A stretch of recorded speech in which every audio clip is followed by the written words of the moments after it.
Hi friends, E.C. Maltby here, Senior Pastor of the True Holiness Saints Center in the beautiful city of Conway, Arkansas. And you know what time it is, it's Wednesday Word time. So what is our Wednesday Word for tonight? Our Wednesday Word is bigger. More specifically, God is bigger than our problems. I don't care how big your problem is, how bad it seems, or how much it hurts. You've got to know tonight that God can handle it. You've got to know tonight, from the very beginning of this message, that God is greater than our concerns. He's more powerful than our enemies.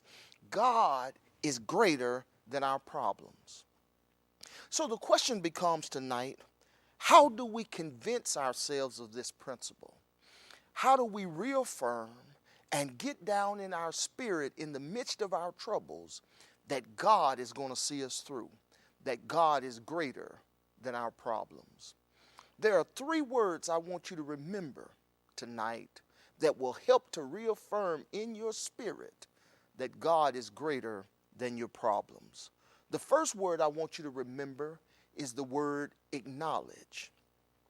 And I want you to know the first thing we've got to acknowledge is the fact that every season or every Christian goes through seasons of difficulty in our lives. That's critically important to acknowledge that every Christian goes through different and difficult seasons in our life. We go through trials and tribulations. We go through hard times that challenge our faith. But we've got to acknowledge that our Christianity does not make us immune or exempt from problems. And maybe you need to hear this tonight. If you're going through a difficult season in your life as a Christian, it doesn't mean that God is mad at you. It doesn't mean that God has forgotten about you. It doesn't mean that God is disappointed in you. The truth of the matter is this: as Christians, we all go through difficult seasons in our life. In fact, at our local church, I repeat over and over again the words of Jesus in John chapter 16 and verse 33. Jesus himself says these words. He says, I have told you these things so that you may have peace. In this world, you're going to have trouble. Jesus says, in this world, you're going to have difficulties. You're going to have hard times. You're going to have gut checks. But he says, take heart, for I have overcome the world. The first thing you've got to acknowledge when you're going through difficult times is that difficulty is no indication that God is angry with you, that God is disappointed with you. You've got to acknowledge that Christianity does not make you immune to trouble. The truth of the matter is Christians sometimes have difficulties in our marriages, that sometimes Christians have to deal with the difficulties of rebellious children. Every now and then, as Christians, you're pulled into the drama of family members and co-workers. As Christians, from time to time, we deal with health challenges, financial struggles, unfair treatment. Christians go through difficulties in life. Many Christians have had to deal with the difficulty of losing someone you love. If we're going to remember that God is greater than our problems, then we first have to acknowledge the fact that we do have problems. Yes, we're highly favored of the Lord. Yes, we're blessed, but we go through troubles. Here's what I know for sure. God never promised to make our lives trouble-free, but he did promise that we wouldn't have to go through the troubles alone. In fact, Hebrews 13:5 basically says it like this: I will never leave you nor forsake you. In other words, God says to us, when times get hard, I won't abandon you.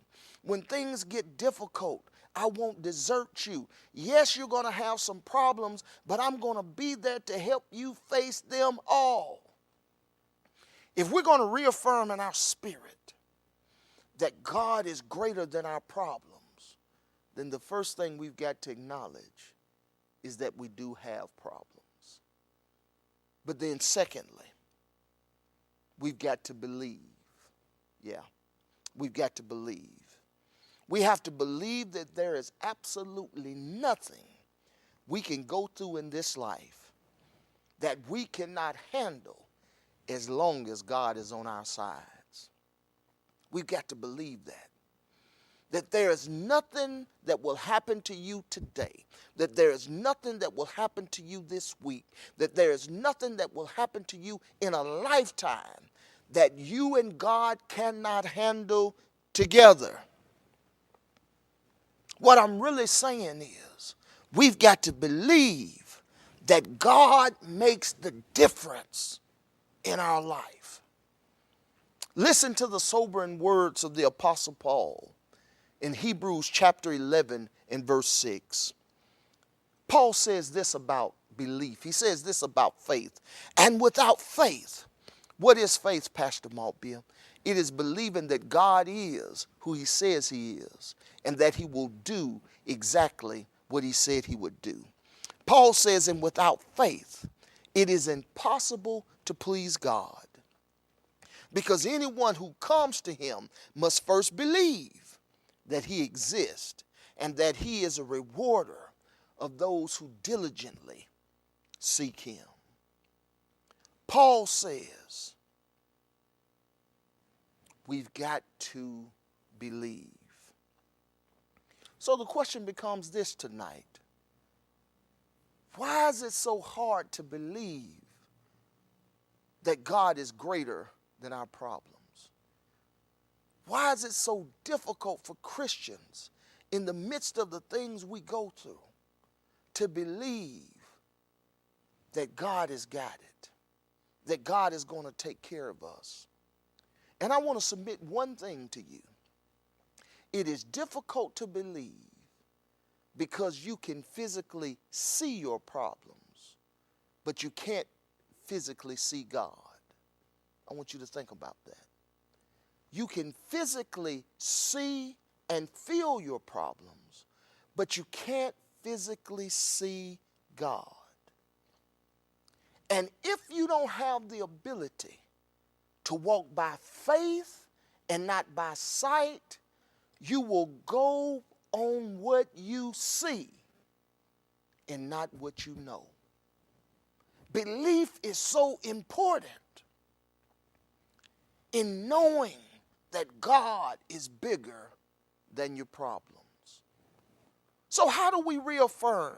How do we get down in our spirit in the middle of going through trials and tribulations that God is bigger than our problems? Number one, we've got to acknowledge that we do have problems. And just because we have problems doesn't mean God is mad at us. Secondly, we've got to believe that God is who he says he is, and he'll do exactly what he says he'll do. But thirdly, and this is really what I'm getting to tonight, you've got to choose. Yeah. You've got to choose. So what do we have to choose tonight, Pastor Maltbia? You've got to choose faith over fear. You've got to choose happiness over anxiety. You've got to choose to trust God and not what you're experiencing. Social media quote for tonight. Prayer still works. If you don't get anything else that Pastor Maltbia says tonight, please get this principle, dear hearts, that prayer still works. One of the greatest stories in the Bible about the power of prayer is found in 2 Kings chapter 16. In 2 Kings chapter 16, Elisha and his servant find themselves with a problem. What is the problem, Pastor Maltbia? They are surrounded by the enemy.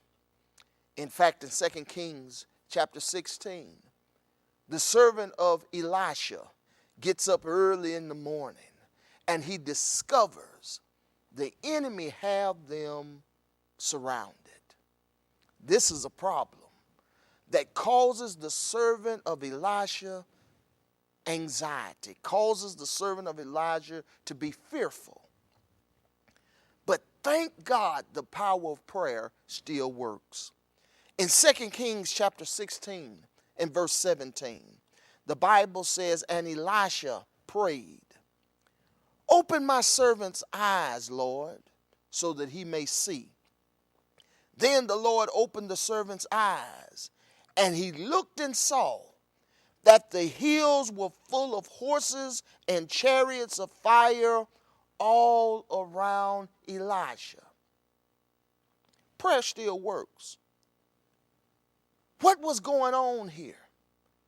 The servant of Elisha saw the army of the enemy, but he could not detect God's army that was much more vast, that was much greater, that was much more powerful. The prayer didn't change the problem. The prayer changed the servant's perspective. And maybe that's what God is trying to do with your prayer life. He's not trying to change every situation, but he's trying to change how you see the situation. If you want to get to a place in your life where you know that God is bigger than the problem, then you've got to activate your daily prayer. You need to pray, God, open up my eyes so I can see in the Spirit. God, open up my eyes so I can walk by faith and not by sight. God, open up my eyes so I can see this situation from your perspective. And when God opens up your eyes, all of a sudden what seemed to be such a big problem pales in comparison of the power of God. The Wednesday word is simply bigger. Our God is bigger than our problems. And if we want to get this principle down in our spirit, if we want to reaffirm again the enormous magnitude of the splendor of our God, we begin by acknowledging that we do have problems. We need to believe that God is exactly who he says he is, and he can do exactly what he says he can do. But number three, we've got to choose to activate the power of prayer in our lives. Dear hearts, I don't care what you're going through. God is greater than your concern. He is more powerful than your enemy, and he is bigger than your problem. Be blessed.